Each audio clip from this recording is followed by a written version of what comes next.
family for Quezon kasama sa first date ni Kath at Alden sa isang yate. Napakaraming mga Kathen fanatics ang patuloy na nag-aabang araw-araw ng mga magiging ganap ni Alden at Catherine.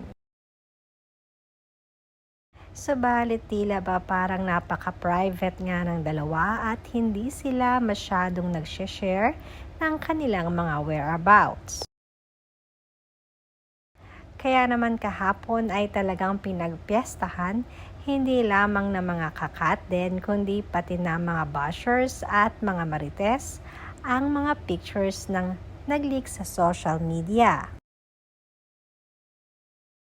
Dahil sa bihira nga lang nating makitang magkasama sina Alden at Catherine, ay kagad naman itong nag-trending. Kasabay niya ng paglabas ng mga pictures na ito ni Alden na nasa isang yate at kasama ang family niya. Ayon kasi sa mga kumakalat na balita, ay magkasama sina Alden at Catherine at ang family ni Alden. Nag-outing muli sila sa Siargao at this time ay with Alden families na nga.